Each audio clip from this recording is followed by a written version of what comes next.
get this show on the road. That was great timing, I Travis or loved it. Bryce, whoever I was so whoever glad that did it that. was just a perfect little fade out. That was perfect. Okay, well, guys, good to see you this morning. Let's go ahead and get started with some wins. What good is happening, either personally or um, business-wise? Small wins, large wins. We love to celebrate them. So please share, unmute, tell us what's happening.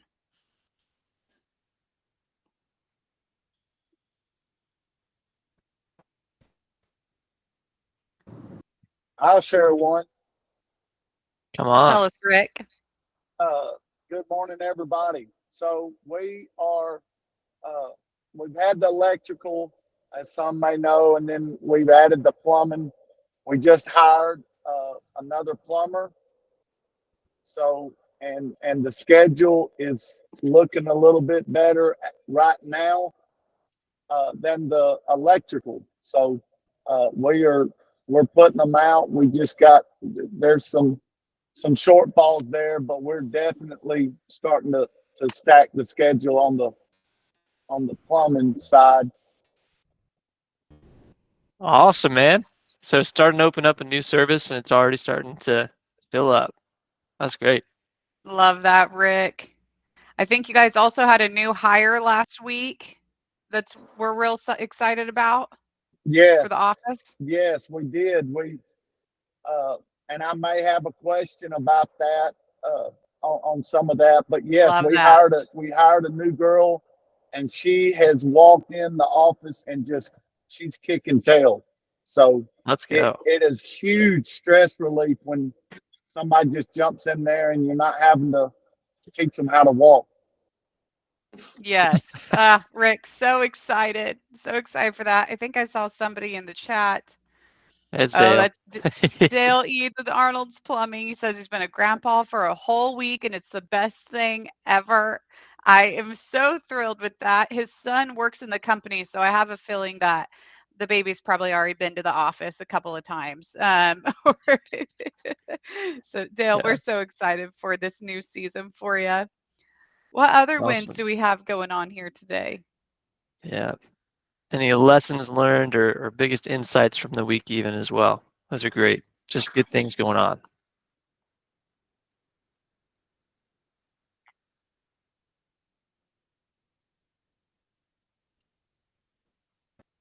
Or we could say, what's the worst thing that happened this week? Oh, I've been Jordan? waiting on Jordan to raise his hand.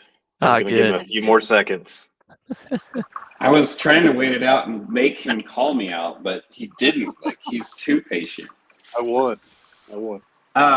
So one of my service techs, he had been averaging about 2,500 in revenue a week. Part of that's just because we didn't really get to focus on sales training, and um, we've been doing all the other work, and so now we're to the point where we're really hitting sales training heavy. And this week he had 2 calls on Monday that put him over 8,000 in revenue for the week. And right now he's at 9,500 in revenue for the week just by himself. He should have done and collected before the week's over. And my something that has been a stick in my side is Thumbtack. But yesterday morning he went on a Thumbtack call, and the customer he ended up there for maybe a couple hours, and he collected about 1,000 with no material there on a Thumbtack call. And I asked, I've been talking to him this week, like, man, what's been the difference for you? What's clicking? He's like, I think it's just having the tools that he needs is clearly making the difference. But also, I've been teaching him, like, don't take that first no. If it's not a yes, then it's a no. And so, not to be pushy, but just asking good questions like, hey, I know you called us out because you wanted it done. Is there anything that you're not understanding, or is there anything you're hung up on? And that's actually how he's won a couple of the sales, and customers are happy. So Awesome. yeah, yep. That's pretty awesome, excited Jordan. about that. Yeah, Yes. I love that you got a couple of really cool things going on there. One is just confidence building because you're choosing to invest in your team. You know, a lot of people feel like they don't have time for that kind of stuff, and it's really what you lose if you don't spend that time. There's a quote about hiring that I really like. I can't remember who said it, but something along the lines of uh, what would it cost me to do onboarding or to train this person versus what would it cost you if you never trained that person and you have them for years on end? You know, it just is so much more valuable to you if you can put the time in. Plus, you're tracking. You know these numbers. Tracking is a huge, huge, huge emphasis we're trying to make as an organization right now with all of our clients because we're not keeping score. We don't know what's going on. We have no idea what's happening in the business, and we can't make any sort of fruitful insights based on reality. It's just based on what we feel. So that's great, Jordan. Lots of good stuff there. And Yeah, not we weren't doing weekly sales meetings, but now we are. So, yes, yes. and it'll It's make Right. it not a so much matter. easier once we start onboarding other people too. Yes, Mhm. it's not a matter of just you as a business owner knowing your numbers. If you do not have a goal for your team, if you are not showing them that goal, if you're not holding them accountable, then they are not the ones failing. You are. You're the one failing them. Same thing with having the checklist, having the process. You might have guys on your team right now that are capable of doing a lot more. You are just not providing them the tools that they need to succeed and holding them accountable to them. And so I would really encourage that. And it kind of goes to piggybacks on Dale's win over here. He said because of his son becoming a last week, his main plumber has been out. His son does the big jobs. He's the one who runs the backhoe. But with his son being out, he's been able to give two different plumbers the jobs that he would normally give his son, and they both did great. That's phenomenal. Sometimes we just have a hard time letting go, or and delegating. And so I'd really kind of encourage you guys to use that as inspiration of what can I let go of? What can I build a checklist or a system around that's going to empower my guys to be able to do more? If you are a service company and you are still the only one who can do estimates, this is your sign to train your team to be able to estimate their own jobs. That's the first thing I'd be delegating. So Dale, thrilled. Jordan, thrilled. What other wins are we having?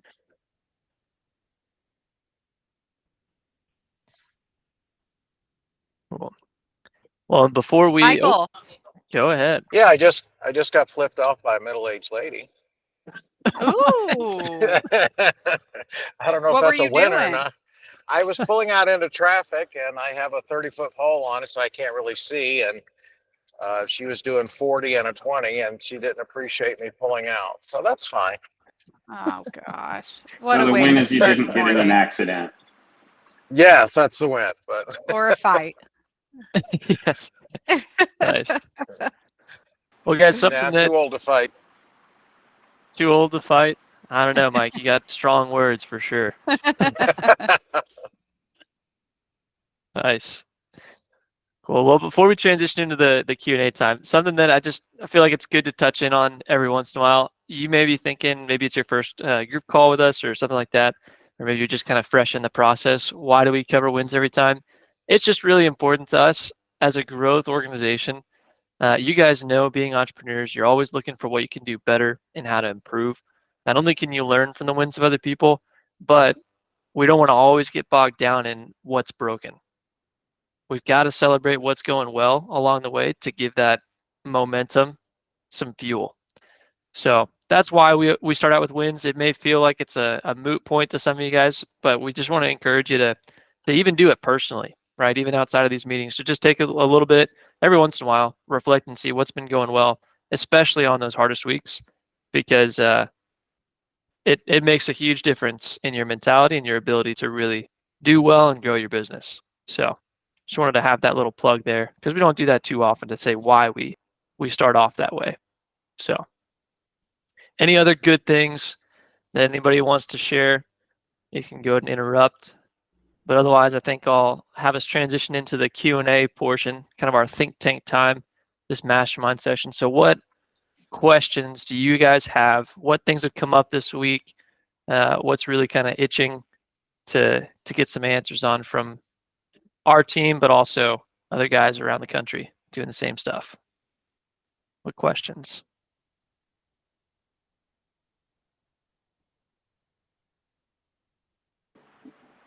I've got one. Come on, Jordan. So we're getting set up with Profit right now for our price book. And I'm just curious how close, if anybody's had any experience with them, like how close you have to keep an eye on the pricing. Because I have noticed like a few of the items, I think we did a little bit of pricing recon yesterday.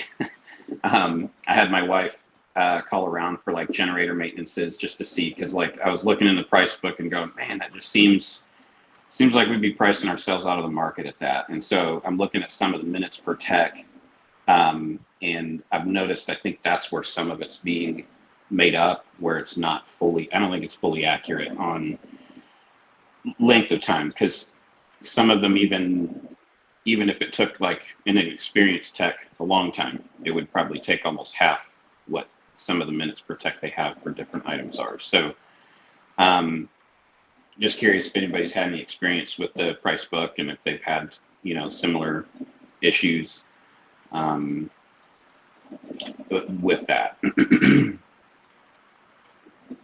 And I don't think it's as a whole. I just think that there are certain things in there that, we're probably going to have to keep an eye on, and probably look through the entire book as I have time, just to make sure everything's hunky-dory, and so make sure we're not pricing ourselves out on certain things. Yeah. So I'll ask a precursor question too. How many people are already using a price book? You can either raise your hand or chime in on that. Cool. Yeah, Billy, Philip, Caleb. Seeing hands going up. I also know Pierce Electric, who's in here. They're getting onboarded right now. Nice. Cool. Anybody got some insight on that for Jordan? I see Dale with Arnold's Plumbing said in the chat, he said when you set up your system, they'll have you figure your cost of goods, operating expenses, etc. That'll help you price yourself so that you make the profit you need to stay in the business. Seems expensive, but you need to realize your value. Yeah, and I don't think overall insight. Yeah. Yeah, on the items that I've questioned, I don't think that's the issue. I think it's the minutes per tech that they have set up. Yeah, budget time. Yeah. And Jordan, a good rule of thumb, and we tell this to people as soon as they're getting ready to get a price book, like you will have to heavily edit it. There's no way that a price book, that there can just be one price book for all plumbers that's going to work for all plumbers in every industry in every part of the country. It's not real. They might even try to tell you it is, and it's not. Right. And so I don't trust any price book. I think it's a good basis, so that you're not having to manually enter everything, and some of them might be accurate. And one thing that Dale put in here, they don't know your overhead costs. So if you don't know your margins, if you don't know how much of your revenue goes towards cost of goods sold, towards operating expenses, towards tax, towards what you're paying yourself, and you're flying blind when it comes to editing that price book. And so that's where I would start, is by making sure you are knowing those margins and you're editing the price book around those margins. Yeah, and we actually are. They have a very robust tool that I spent like a day going over the books and punching in all of those things to get what they call our break-even number. And so I think on cost of goods and our hourly rate is set great. I have no issues with that. I just think I wasn't prepared to have to go over as much of what's in that price book as I thought I would. However, it's going to make it so much more efficient for technicians and easier for them to be able to price jobs.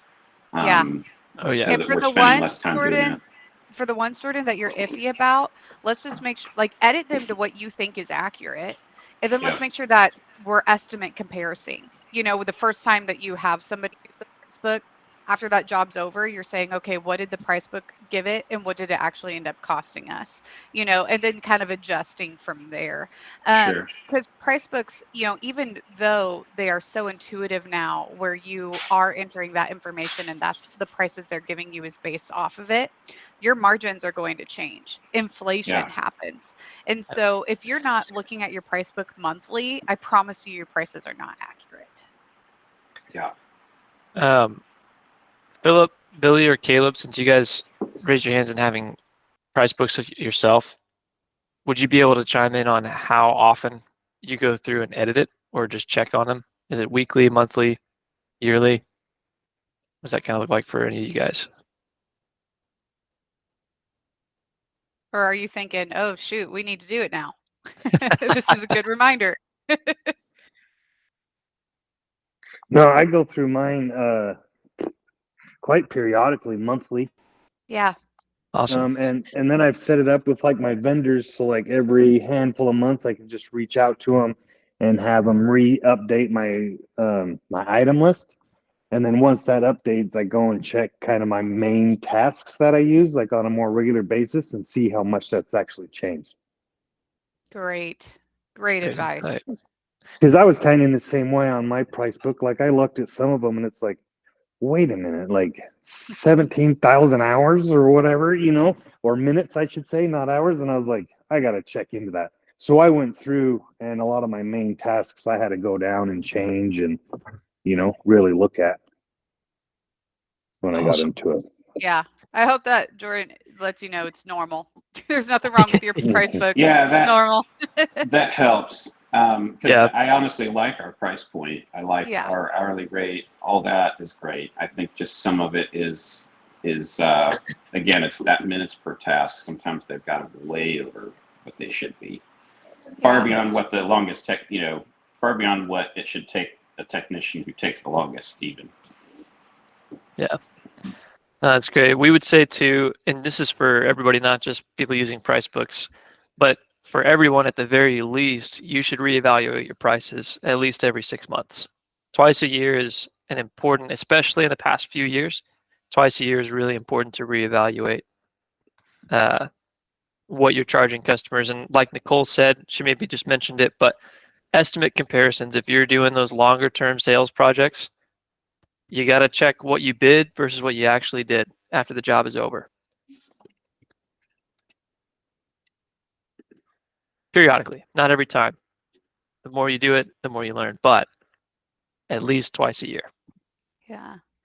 Dale also made a point in the chat, and this is kind of feel like going along with the theme that we've been having recently, which is setting expectations with your customers, with your employees, over communicate, over set expectations.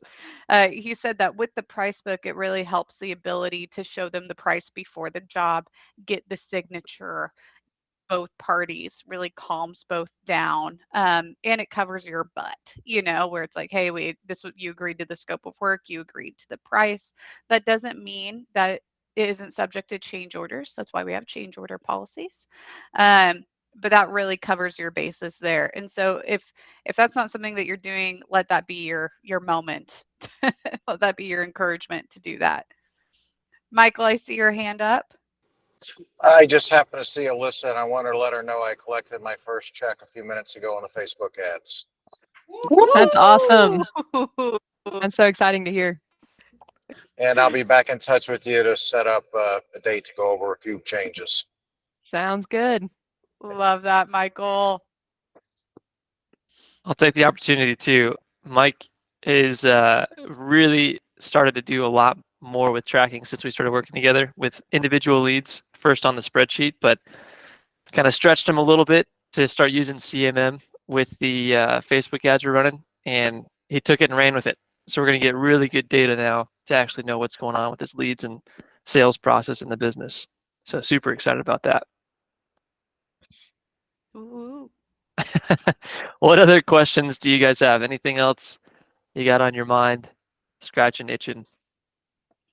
Again, also an opportunity to share insights. If you had something that happened for you this week that we can all benefit from, Go ahead, Laura. Good morning. I'm wondering if anybody in the group is currently utilizing House Call Pro for payroll. And if you are, and you are authorized to hire and train apprentices and have to pay into a defined benefit plan, how are you accruing and paying the benefits? Because House Call Pro is telling me they can't do it.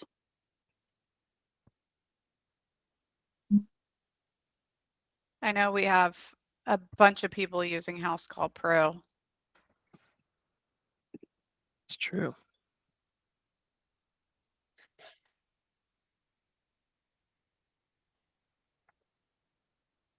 Laura, my guess is they're like, that's something my accountant or office person handles. That's probably why it's like crickets. They're like, I was hoping, but anyway, if somebody in your travels, particularly the coaches, if you come across that, I sure would love an opportunity to have a phone call or an email correspondence to see what the workaround is. Yeah.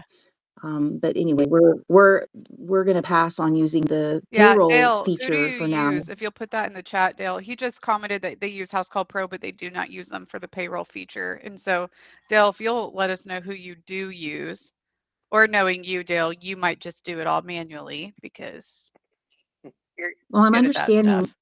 from House Call, the guys can still utilize the time clock, but payroll, you have to capture their hours somewhere else to run the payroll. So I'm just wondering, am I going to have to manually, write down the hours out of House Call Pro and then go over to QuickBooks to run payroll through there?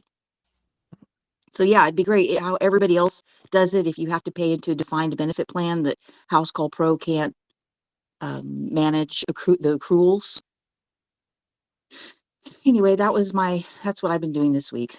So fun. Yeah, so fun.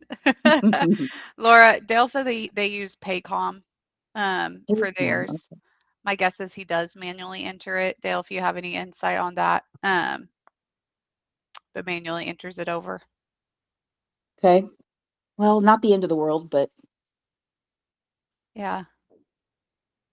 still love the software. It's awesome. They're very excited about it. Yeah.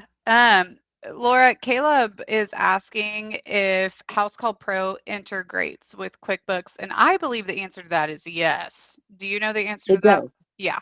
It does, yes, but it's a matter of sharing data. I mean, that's the integration. They don't actually, you can send data from House Call Pro and QuickBooks can capture it.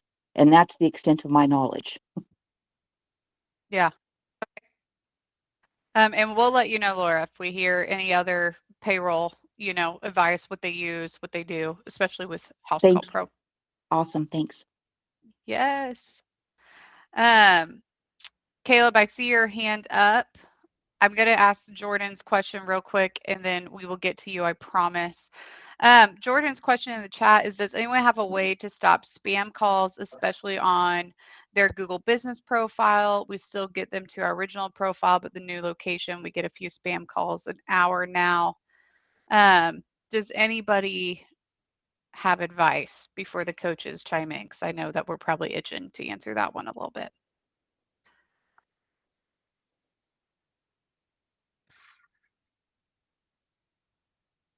Going once. Jordan, I hate to say it, they're going to happen. I hope you have somebody else answering your phone, because you should have somebody else answering your phone. Let them weed through those. And the more territory that you have on Google, the better you rank on Google, the more of those you're going to get. The more marketing companies, the more telemarketers, the more spam. It's just nature of the beast. And so if you have not handed over the phones to somebody, here's your cue. Hand the phones over to somebody else. They are, but one of them just had a baby, so I've had to step in on phones here and there, and it's a lot sometimes. It is. And I have no positive encouragement for you other than brace yourself. It's going to get worse. But But the more of those that you get, usually it means the more real calls you're getting too. Like they go hand in hand. And it is Overall, it's a something. good sign because it means that it's easier to find you on Google. Correct. It's a good thing hidden in annoying little spam calls. Yeah, Yeah, there's always a silver lining, right? there is. Caleb, I see your hand up. If you want to unmute, tell us what's happening. Yeah, I was just going to comment on Laura's question. We've so we don't use House Call Pro, but we use a different software that integrates with QuickBooks, and we're able to push the hours from that software into QuickBooks. And you do have to test it because sometimes it's inconsistent, but I'm guessing hers would do the same. And then at least you have those hours in QuickBooks, and she can then, because QuickBooks will run all those calculations for her on the benefits and whatnot. Awesome. Yeah, we use QuickBooks full service payroll. I have since we started, and comparatively on pricing, they've always been really fair, and they do everything automatic. All we do is punch in, either the salary or the hours or whatever, and it automatically enters all that stuff into the books. And so it's almost like having, an extra bookkeeper that's just taking care of payroll. It's pretty sweet. So, and it's all in the reports. They take care of all the automatic, quarterly payments and everything. Beautiful. Laura, I see your hand up. Do you need clarification? Yeah, I was going to Love add, it. the idea for trying to have a more automated function for payroll is because I've been the one doing it for so long. We're trying to get it to where I don't have to do it anymore, which is so awesome. And that's what we were hoping that House Call Pro, because they will file your taxes and pay your tax payments for you. You just need somebody to, verify the hours and then actually, calculate the payroll and send it, which, I mean, that's something, pretty easy to train somebody to do. But unfortunately, because of the benefit part for our apprentices, it's kind of put a hitch in it. So I'm, trying to figure out what plan B. It may be that we'll take a break from hiring and training apprentices for a while if we're not going to be doing any prevailing wage work, and we're just focusing on the service and repair stuff for a bit. But I have another question, not to completely change subjects, but I'm curious how other contractors are managing in the service stuff, service type work, when you have an inspection scheduled and the inspector gives you a 4-hour window. What are you, and you don't know if it's between 8 and noon or 1 and 4. I mean, are you paying for a guy to hang around? Some municipalities, we have relationships where the inspector will actually call us if we're lucky and, give you an hour or a 30-minute heads up. But for the most part, um, you're just kind of, at least how we've approached it, it's a matter. I will go and sit and wait for the inspector if it's a really important one. So I'm curious if you have that situation, and if you do, how do you handle it? Because I mean, paying your guy 4 hours, if they end up sitting there all day waiting for an inspector, because we've had it happen, particularly if you got the utility PG&E in California involved, it's, you're at their mercy. So how do you accommodate the cost for that?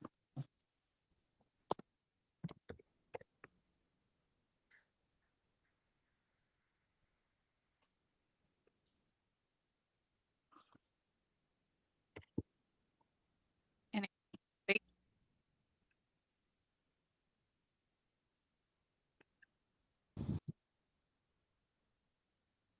Laura, I would say you just have to deal with it. It's not. So we're quite a bit smaller, and we can always ask for a call ahead. We always push, or at least I always push for that. I don't know what the situation is with you, if you can ask that every time, and then I'm assuming some inspectors will do it, some won't. But I always think of it like you kind of have to, when we're pricing these things, if it requires an inspection, you got to build that cost in, assuming it's not going to go as planned. There's the ticket, Laura. That's the answer. Just like how with general contractor, they take a general contractor fee that's going to cover the time it spent them to estimate the job, to figure out the subs, the schedule. Like it's definitely along the same lines of that, is this is part of you guys managing the job for that customer, is that's included, that you guys are going to meet with the inspector, but that doesn't mean that it's something that you guys do for free. So whether it's a certain percentage that we add on top of the job that just kind of blanket covers it, or a certain fee, and then you're not, you aren't completely out that money, it's not hitting your profit. And I would just say one more thing. Even if they do the call ahead, so let's say, you've got an AM inspection, your guys at a different job site trying to get some billables, they call at 10. That morning's going to be inefficient anyways, and you got to cover the inefficiency somehow. So it goes back to just building that cost in. I love it. It's great advice. What other questions do we have here today, guys? These have all been wonderful. Yeah. And the feedback's been great too. Yeah. Even if it's a longer term question, just the bigger issues you've been running into, things that are holding the business Yeah, back. Rick, you teased us earlier, Rick. You said you had questions and you've been MIA. So I don't know if you're driving or what, but you can't tease us like that. Jordan, I see your hand up. Yeah, I'm curious for any of the electricians out there, at what point do you decide your apprentices are ready to train for service, and what's the minimum, the minimum years of experience you usually require for a service tech? I know for me, it's usually like 5 to 6 years. But tied to that is, have you met any that were ready before that? Yeah, and I would even open that to any service guys, not just electricians. I know it's different trades, but I think you all deal with similar stuff with the moving up people. And so just to kind of repeat the question, when do you know that somebody is ready to move up, that apprentice or a helper is ready to kind of handle their own stuff?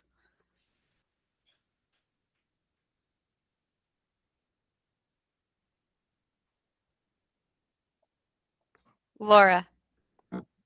Hi, Jordan. So I guess, this is actually a discussion that Matt and I have been having. I think our plan is going to be to have a senior tech, a journeyman or an ET that has been doing service work for a long time, that you trust, that is proficient, and have your new guy or your apprentice shadow them, so they make sure that they understand what the script is going to be, and they got the basics down. But then in addition, what is the quality of their work? Is it to the standards of how you want the installation to be, to represent your company? And give them a chance to learn in that environment. And I think you have to nurture them and mold them into what you want them to be. At least that's the approach we're going to take.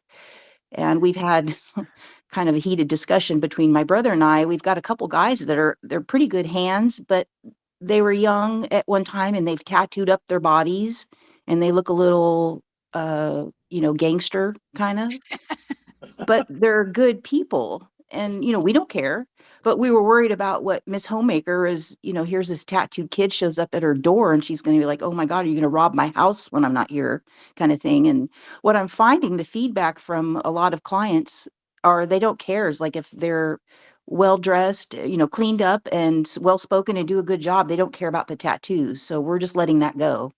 But I guess to answer your question is you got to put your people to the test, set them up for success, train them, show them what you want them to do, how you want it done, what you expect, and then give them a chance to go perform. And, if they don't cut it in the service repair, then maybe they got to stay out on a big job. They're better out on that type of project. So we're trying it too. It's tough when your name is your name and your reputation It's a scary thing. And does anybody, besides like technical training and schooling, does anybody do like weekly technical meetings just for, going over technical stuff, or do you just incorporate that into your regular weekly meetings? Yeah, I know, and Dale, if you want to testify to that, I do know that Dale does shadow his guys. You know, he will ride in a truck with them. He's at the stage where he's on the field often, and so he has the time to do that, or he'll stick them with one of his lead techs, and kind of have the lead tech shadow them for a day. I also think that Dale's win earlier in the call where he said that his lead guy's been out, so we had two other people who normally wouldn't do that type of work go out and run that job. um, Part of it is just that, you know, is saying, okay, I'm going to trust my team. I'm going to give them the opportunity and I'm going to see if they're ready. And kind of taking that risk. I think Jordan, 5 to 6 years feels a little aggressive. I think that's a lot of years. And I think a lot of guys, you know, especially if you have somebody really coachable and eager to learn, really be running their own jobs after 2 3 years. They might not be able to do everything, or they might need somebody with them, but I think you're going to really limit yourself if you're waiting at that 5 or 6 year mark. I even know that we have clients that don't necessarily require a license. Do they encourage it? Yes. And are there some states that require it? Yes. Do they bend the rules sometimes? Yes. And that's okay. The main thing is that Yeah. we're looking at quality, um, and we're giving people an opportunity, and then we're gonna use mistakes as learning opportunities. And I would add to that, I'm glad you put in your 2 cents there, Nicole, because same thing that I was going to say is that I've had guys that have unlicensed technicians running service calls that actually outperform veterans because they're eager and they do better work sometimes too. Um, it gives them a vision for the future that's not totally time oriented. They can excel by their performance. That's the same thing with merit-based pay that you want to do. So it's not so much a strict timeline as it is a trust. And I think you're in a great position to do that because you're tracking. And what Laura said too is kind of leaning on the insights of your team. If you think a guy's got some promise, he's been eager, he's been asking questions, and looks like he'd be pretty decent, give him a shadow day, throw him in a truck with a guy, and let your experienced guy test him out and give you insights on if he thinks he'd be decent on his own too. That Yeah. gives a whole lot of company culture of like, oh, I play a part in shaping what this company's going to be like. My boss, my business owner trusts that kind of insight, and then they have that. What is it? Uh, all ships rise with the tide. Everything kind of comes up together. So, One great thing I wanted question. to highlight that Laura said, with her text that might look a little rough around the edges. That is very common amongst your guys' trades, and it's not something to necessarily be fearful of. A few different things that can help soften that. One, with a lot of your guys' software programs like House Call Pro, you can have like a when the technician is on the way, you can send a text message to that customer with a picture of the tech and a little bio. Hey, Yeah. this is Jerry. Jerry's been doing it for blank amount of years. In his spare time, he likes to spend time doing blank. And so they know what to expect. They have a little bit of a bio. And then also just making sure that you have like a service call checklist that your techs, shirts tucked in, they're in uniform, they show up on time, they look professional, they greet. If you're doing those two things, I guarantee you that if a tattoo, a neck tattoo or something, it's not that big of a deal. And so those are two ways to kind of soften that. And one thing that Laura's done is kind of set that expectations with her team too, of like, hey, I want to give you guys this opportunity. I want to build your confidence. I think you guys do great work. Here's what I need to see from you guys. If you show up looking good, if you show up on time, if you compliment, the neighborhood or the home, then you don't need to be worried about if they're looking at your face tattoo or whatever it is. Like set that expectations with them as well. Something I'll say too.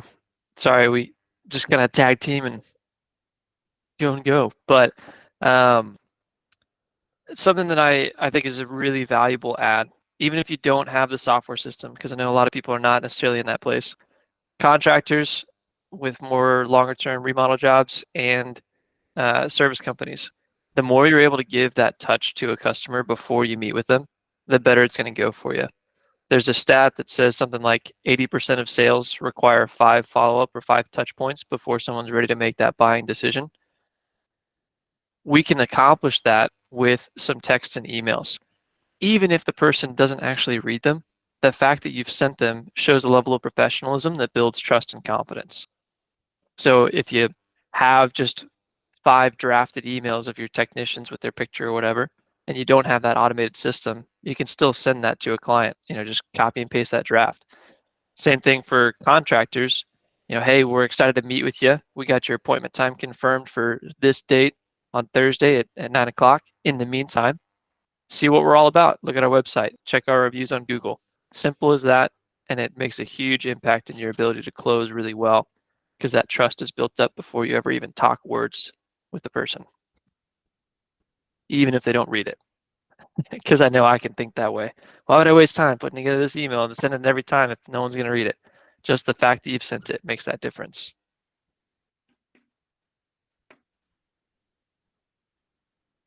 What other questions do we have here today, guys? Concerns, grievances, thoughts? I got another one. Yes, Jordan, hit I'm us full with of them it. today. My headspace is I got a lot up in there right now. We've been working on a lot of stuff. What do the conversations look like for those who are following up on, let's say, I don't know, you've got several estimates that maybe a technician put out, but customer hasn't accepted. What do those follow-up calls look like and sound like from people who are actually doing that? Sounds like you don't want us to answer, Jordan. Oh no, you guys, hey, I'll take all of it. Yeah.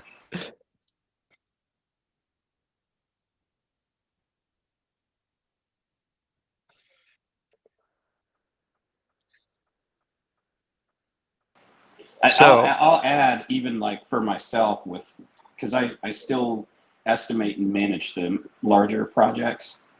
So even for myself, on the larger stuff as well, because that's something I struggle with is like, all right, how much is bugging them too much? Yeah. So I'll go ahead and chime in here. I put a link in the chat to a simple script, text and email. You can also talk through it if you were to call them on the phone, but feedback from me would be not overcomplicating it, that it's really just a follow-up phone call and touching point with them. The main thing you have to overcome is our own internal thoughts about, am I bugging somebody too much? For us, our kind of rule of thumb is if you have an estimate out to somebody, unless you have a set appointment for the next time you're going to follow up with them, we want to touch point with them twice a day for 10 days, 10 business days. And that sounds like a crazy amount. Now, when you say that, is that only if you haven't made contact with them that twice a day? Correct. Okay. So the goal is like to set up no time. today, and we call again later in the afternoon. Hey, is it? Correct. So the set goal up a follow-up is appointment, Jordan. Like if you've already given him the estimate, set up a follow-up appointment and don't say, okay, I'll call you next week. That means nothing to everybody. Yes. It's, hey, I can call it Tuesday at 9 or Thursday at 2, just a quick 10-minute, give you guys time to think about it, which one works best for you. And send them the calendar invite, make it an appointment. Casualness creates casualties. Let's not be casual about it. The goal is to get to that yes or no, and they know you're going to be calling at that time. So the chances of them having that yes or no is going to be a lot higher for you. And then you're not feeling the initial follow-up I am scheduling. But especially for estimates that I haven't ran, like my technicians run, having a CSR call or myself, you know, calling and following up, hey, it looks like we, left you an estimate. Is that something that, you're ready to Yeah. schedule or wanting to schedule? Use the use the script that Bryce just put in there. Okay. It's a casual thing. And I would just have your CSR going through them like once a day or every other day, and just have them through those people, sending a text and email. Again, you're not badgering people. The last you heard from them is that they needed your service. And your job is to get that yes or no from them. We Yep. used to, I feel like this kind of kills or lets people know not to worry too much. We used to literally call and text people twice a day, every single day for like a month and a half. And then before we would X them off our list, we would call them 5 times in a row. Bam, bam, bam, bam, bam. We did this for years. And I'll say that the amount of times that I got like cursed out or somebody super angry or mad, we never got a negative Google review out of it. I don't think I ever got cursed out. I'm sure somebody has, probably Rudy. But like that fear is just not really real. Like they're either just going to ignore you and you dead them off your list, or they're going to say, "Hey, I'm interested." And you dead them off the list. Like just that fear is kind of something you build up in your head. It's not real. Yeah. Last tie to that question, that 2 times a day is if you don't make contact with them. But let's say you do make contact with them and they say, no, not at this time. Are we going to mark that a dead lead? Or are we going to reach out to them again at some point? Yes. So the goal of the follow-up script and the calls is that you have the next interaction established from the current interaction. That's how we want every part of our sales process to look like, is that when you speak to somebody, and they know the next time that you're going to speak to them again. Because in the contracting industry, it is very often that people will say, yeah, I'll reach out to you or give me a call next week, and they expect to never hear from that contractor again. So in the script too, it says, hey, if I was to give you a call, today's Thursday, if I was to give you a call next week on Wednesday, give you the weekend to kind of think about it, would it be better if I call you in the morning or the afternoon? That's the goal of those follow-ups. You're only doing the 10 times or 10 days to sort somebody out of your process. If they're not responsive after reaching out to them that many times, okay, we're done with it. There's just not a reason for us to move forward, and it's actually faster because you're not wasting time. That's 10 days versus potentially 2, 3, 4 weeks of, well, I called them, on Tuesday last week. Maybe it's too soon to call them again. Nah, we just want to get through that process quickly. And again, the goal is that either you get the yes or no, and if they say, hey, I need some more time, then it's just, okay, cool. Let me give you a call, next week at this date. Is it better morning or afternoon? And it doesn't have to be like a 9 a.m. sharp. It's just, what's better for me to give you a follow-up? I'll talk to you again on this day. And it So, doesn't mean that they're dead. We don't communicate to them at all. That's a valuable lead. You worked hard for it. You probably paid for it. Let's make sure that they're getting the monthly newsletter or biweekly newsletter. Let's make sure that if we have a slow season, we have somebody who's calling through them saying, hey, do you know we also do blank, or we're booking out into blank. Would love to get you on the schedule. Looks like last year you were interested. Unless somebody says, I do not want to work with you, we need to make sure that we are marketing to those people. That's low hanging fruit. Those are warm leads. There's so much money and revenue in staying in front of those customers. We hear clients say it all the time. This person reached out to me a year ago, weren't ready. Now they are. Let's stay in front of those people. Let's make sure that we're still marketing to them.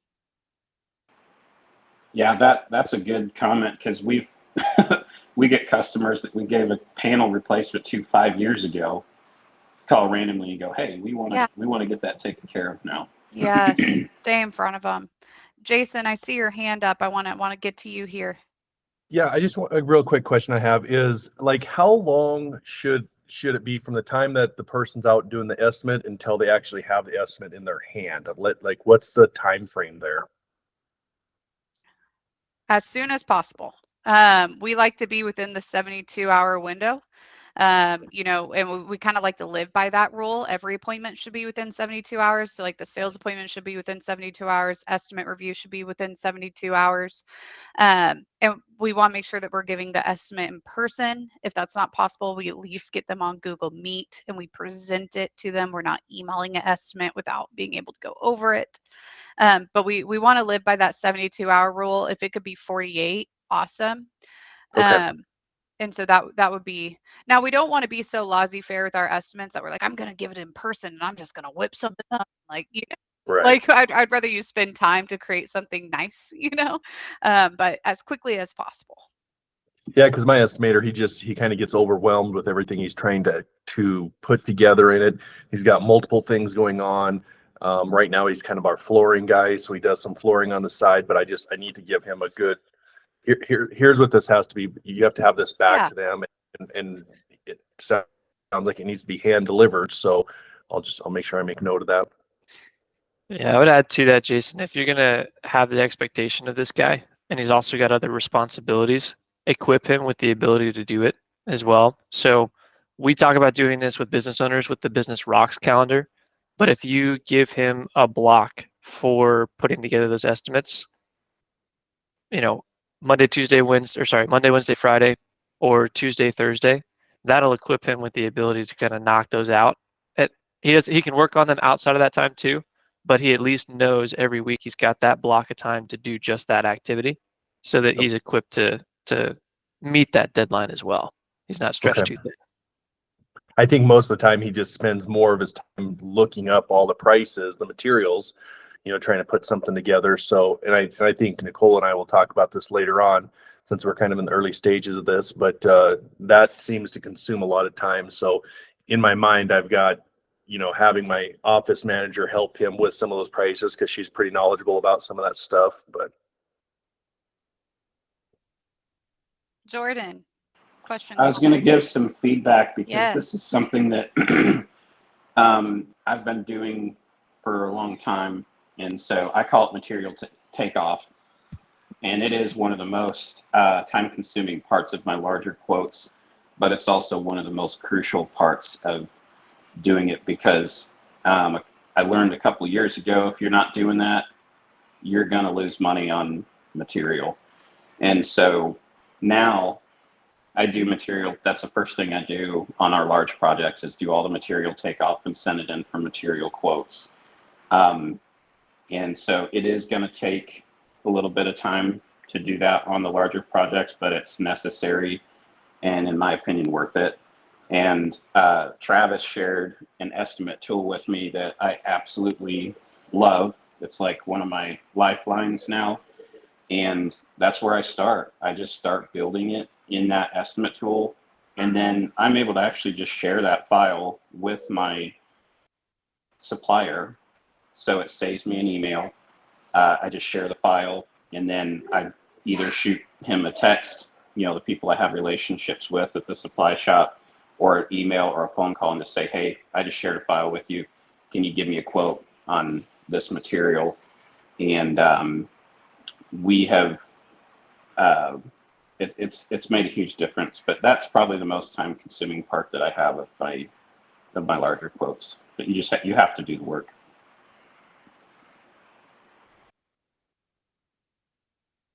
It's great advice, Jordan. Bryce just shared that estimating tool, Jason. You can make a copy of it. You're going to see cost plus Perfect. and markup method. We really encourage cost plus. Okay. Just makes things simpler.